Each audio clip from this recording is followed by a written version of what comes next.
বিসমিল্লাহির রহমানির রহিম। আসসালামু আলাইকুম সুপ্রিয় শিক্ষার্থী বন্ধুরা, আশা করি আমরা সকলেই ভালো রয়েছি। আবারও স্বাগতম ম্যাথ অ্যান্ড সায়েন্স অনলাইন ইউনিভার্সিটিতে। প্রিয় শিক্ষার্থী বন্ধুরা, তোমরা আজকে থাম্বনেলে যে বিষয়টি দেখতে পেয়েছো সেটি হচ্ছে যে ন্যাশনাল ইউনিভার্সিটি অনার্স প্রথম বর্ষের পরীক্ষা হচ্ছে 2025 এবং 2025 সালে পরীক্ষাটি অনুষ্ঠিত হতে যাচ্ছে 2026 সালে। তো তার ওই ধারাবাহিকতায় আমরা প্রত্যেকটি বোর্ড পরীক্ষার 3 মাস 4 মাস আগে থেকে ইনশাল্লাহ সাজেশনগুলো দিয়ে থাকি। তো আমাদের সাজেশনের নাম হচ্ছে আলহামদুলিল্লাহ সাজেশন। তো বিগত বছরগুলোর অভিজ্ঞতার আলোকে আমরা বলতে পারি, তো আমাদের সাজেশন থেকে ইনশাল্লাহ 70% থেকে 100% মধ্যে কমন থেকে যায়। এবছরও ব্যতিক্রম না, ইনশাল্লাহ এরকম তোমরা কমন পেয়ে যাবে। তো আজকে আমরা থাম্বনেল অনুসারে অনার্স প্রথম বর্ষের পদার্থবিজ্ঞান বিভাগের যে পত্রগুলো রয়েছে সেগুলো নিয়ে আলোচনা করার চেষ্টা করব নতুন সিলেবাস ও পুরাতন সিলেবাসের আলোকে। তো প্রথমত আমরা সিলেবাস সম্পর্কে জানব, এরপর আমরা সাজেশনের সম্মানের সম্পর্কে জানব, সাজেশন নেওয়ার মাধ্যম এবং সাজেশনগুলো আমরা কীভাবে পেতে পারি সব কিছু এই ভিডিওতে আমরা বিস্তারিত আলোচনা করার চেষ্টা করব। প্রিয় শিক্ষার্থী বন্ধুরা, তো প্রথমত আমরা সিলেবাস সম্পর্কে আলোচনা করার চেষ্টা করব। তো সিলেবাসটা হচ্ছে যে 2013-14 শিক্ষাবর্ষ থেকে 2024 সাল পর্যন্ত পুরাতন সিলেবাস, আর 2025 থেকে শুরু করে 2025 সাল থেকে অর্থাৎ 24-25 শিক্ষাবর্ষ থেকে নতুন সিলেবাস হিসেবে বিবেচিত। তো নতুন সিলেবাস এবং পুরাতন সিলেবাসের মধ্যে কিছু পার্থক্য রয়েছে। সাবজেক্ট একই রয়েছে কিন্তু অধ্যায়গুলোকে একটু সংযোজন বিয়োজন করা রয়েছে। তো অধ্যায়গুলোকে সংযোজন বিয়োজন করার পরও এরপর আরও কিছু রয়েছে যেগুলো হচ্ছে প্রশ্নের ধরন। তো পুরাতন সিলেবাসে যে প্রশ্নগুলো যেভাবে করা হতো নতুন সিলেবাসে একটু ব্যতিক্রম। তো আমরা আলোচনা করার চেষ্টা করব প্রথমত যে পদার্থবিজ্ঞান বিভাগ অর্থাৎ অনার্স প্রথম বর্ষের পদার্থবিজ্ঞান বিভাগের পুরাতন সিলেবাস কি কি ছিল। তো পুরাতন সিলেবাসে বলবিদ্যা ছিল, এখানে বলবিদ্যায় রয়েছে পদার্থের ধর্ম রয়েছে তাপ ও তাপগতিবিদ্যা। নতুন সিলেবাসে রয়েছে হচ্ছে তাপগতিবিদ্যা। আর ফান্ডামেন্টালস অফ ম্যাথামেটিক্স এটা হচ্ছে নন মেজর হিসেবে, এখানেও ফান্ডামেন্টালস অফ ম্যাথামেটিক্স এখানেও নন মেজর হিসেবে। তো পুরাতন সিলেবাসে এখানে রয়েছে ক্যালকুলাস 1 নন মেজর হিসেবে, নতুন সিলেবাসে রয়েছে ক্যালকুলাস 1 নন মেজর হিসেবে। রসায়ন 1 পুরাতন সিলেবাসে রয়েছে নন মেজর হিসেবে, আর রসায়ন 1 এটাও রয়েছে নতুন সিলেবাসে নন মেজর হিসেবে।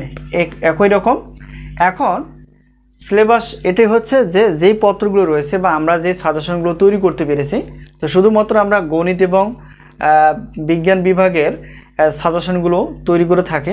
তো ধাপে ধাপে আমরা প্রত্যেকটি বিভাগে প্রবেশ করবো ইনশাল্লাহ। তো এখন দেখো, যেহেতু সিলেবাস সম্পর্কে যদি পুরাতনগুলো বলি, যে পুরাতন সিলেবাসে আগে ক, খ এবং গ বিভাগ থাকতো। তো ক বিভাগের জন্য অর্থাৎ 12টি সংক্ষিপ্ত প্রশ্ন থাকতো, এখান থেকে আমাদের 10টি অ্যান্সার করা লাগতো। এরপর খ বিভাগের জন্য 8টি প্রশ্ন থাকতো, সেই 8টি প্রশ্ন থেকে আমাদের 5টি অ্যান্সার করা লাগতো। এখন গ বিভাগে এরকম 8টি প্রশ্ন থাকতো, 5টি উত্তর দিতে হতো, এরকম এই হলো বিষয়। আর আরেকটা বিষয় হচ্ছে যে নতুন সিলেবাসে যদি একটু তাকাই, এখানে দেখো 12টি প্রশ্ন থাকবে, 8টি অ্যান্সার করতে হবে। যদি মানে যেই পত্র যেহেতু মেজর এবং নন মেজর একটা বিষয় রয়েছে, যদি মেজর বা নন মেজর যেটাই হোক না কেন, তো 12টি প্রশ্ন যদি থাকে তাহলে সেক্ষেত্রে আমাদের 8টি অ্যান্সার করতে হবে, এবং 6টি প্রশ্ন যদি থাকে সেক্ষেত্রে আমাদের 4টি অ্যান্সার করতে হবে। তো এখানে যদি আমরা একটু বোঝার চেষ্টা করি, দেখো এখানে ধরো এটা একটা 1 নং প্রশ্ন। 1 নং প্রশ্নের ধরো এখানে ক, খ, গ মানে 3টি পার্ট থাকতে পারে। 1 নং প্রশ্নের 3টি পার্ট থাকতে পারে, অথবা 2টি ক, খ থাকতে পারে, অথবা শুধুমাত্র 1 নং প্রশ্নের একটা প্রশ্ন থাকতে পারে। তো এরকমভাবে থাকবে। ধরো এখানে 2 নং প্রশ্ন যদি আমরা বলি, তো হয় 2 নং প্রশ্ন একটি প্রশ্ন থাকবে, অথবা ক থাকবে, খ থাকবে, গ থাকবে।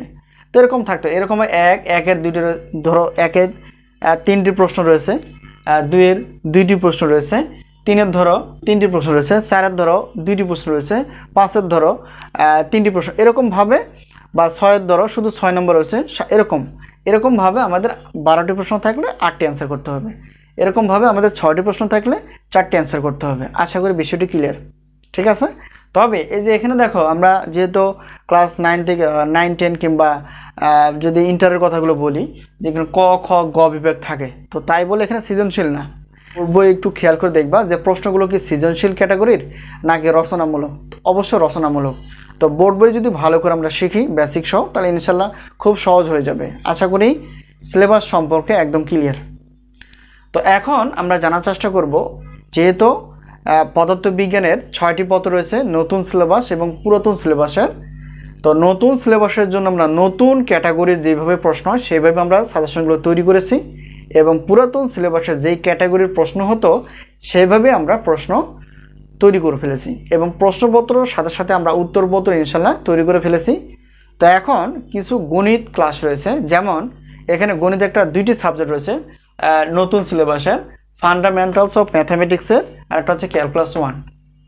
ঠিক আছে, আর পুরাতন সিলেবাসে যেটা থাকতো সেটা হচ্ছে যে ফান্ডামেন্টালস অফ ম্যাথামেটিক্স, আর একটা হচ্ছে ক্যালকুলাস 1, তো 2টি। তো এখন এই 2টি পত্র হচ্ছে আমরা ক্লাস আকারে তৈরি করে ফেলেছি। তো ক্লাস অবশ্যই আমরা দেওয়ার চেষ্টা করব সাজেশনের, অর্থাৎ সাজেশনেরই গুরুত্বপূর্ণ ক্লাসগুলো। এরপর দেখো আমরা একটু জানার চেষ্টা করব যে আমাদের সাজেশনের সম্মানে কতটুকু। তো বিগত বছর যেগুলো আমরা তো বিগত বছরে যেভাবে আমরা সম্মানে রেখেছি, এই বছরে ব্যতিক্রম না। এই বছর আমরা একইভাবে সম্মানে রাখার চেষ্টা করছি। দেখো, একটি পত্রের প্রশ্নপত্র হচ্ছে 105 টাকা, 2টি পত্র 210 টাকা, 3টি 4টি 5টি 6টি একই পেমেন্ট, অর্থাৎ 315 টাকা দিয়ে তোমরা শুধুমাত্র সবগুলো সাজেশন ইনশাল্লাহ পেয়ে যাবা। এখন আমাদের কাছ থেকে যদি উত্তরপত্রগুলো নিতে চাও, তো এখানে যেহেতু 2টি গণিত রয়েছে, এখানে দেখো গণিত হচ্ছে এখানে 2টি, এখানে একটি 2টি, এখানে কিন্তু একটি 2টি রয়েছে। তো গণিত ক্লাসগুলো যদি নিতে চাও, তো প্রত্যেকটি পত্রের ক্লাসের মূল্য হচ্ছে 310 টাকা। তো এখন গণিত ক্লাস বাদ দিয়ে অন্যান্য যে গণিত ক্লাস বাদে অন্যান্য সাজেশনের উত্তরপত্র সহ 460 টাকা, গণিত ক্লাস সহ অন্যান্য উত্তরপত্র সহ 710 টাকা দিয়ে বিশাল একটা অফারে তোমরা সাজেশন প্লাস সাজেশনের উত্তরপত্র ইনশাল্লাহ পেয়ে যাবে। এটা একটা বিষয়। এরপর নতুন এবং পুরাতন সিলেবাসের অনুসারে আমরা সাজেশন যেহেতু আলাদা করে ফেলেছি, এবং পেমেন্টগুলো কিন্তু আমরা একই রাখার চেষ্টা করেছি। দেখো, শুধু সব সাজেশন 315 টাকা, সব সাজেশন 315 টাকা, গণিত ক্লাস বাদে অন্যান্য সাজেশন 460 টাকা, এবং গণিত ক্লাস সহ 710 টাকা দিয়ে আমাদের কাছ থেকে ইনশাল্লাহ সাজেশন এবং সাজেশন উত্তরপত্রগুলো পেয়ে যাবা। তো সাজেশনের মাধ্যম হচ্ছে স্ক্রিনে যে তোমরা নাম্বারটি দেখতে পেয়েছো, সেটা হচ্ছে আমাদের হোয়াটসঅ্যাপ নাম্বার। এই নাম্বারের সঙ্গে তোমরা যোগাযোগ করতে পারো, সাজেশন বিষয়ে জানতে পারবে এবং সাজেশনগুলো নিতে পারবা।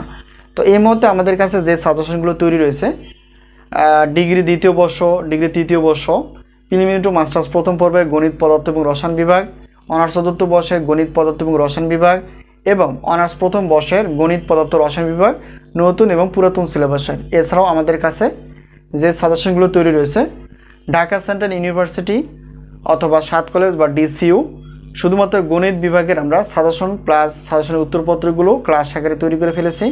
তো অবশ্যই যারা সাজেশন নিতে ইচ্ছুক বা তোমরা তোমাদের বন্ধুবান্ধবকে আমাদের সাজেশন বিষয়ে বলতে পারো এবং সাজেশনগুলো নিতে উৎসাহিত করতে পারো। তো আজকে এই পর্যন্তই, আশা করি বিষয়টি ক্লিয়ার। সাজেশন নেওয়ার প্রত্যয়, ক্লাসগুলো দেখার প্রত্যয় আজকে এই পর্যন্ত শেষ করছি। আবারও দেখা হবে পরবর্তী পর্বে। তো সেই পর্যন্ত ভালো থেকো। আল্লাহ হাফেজ।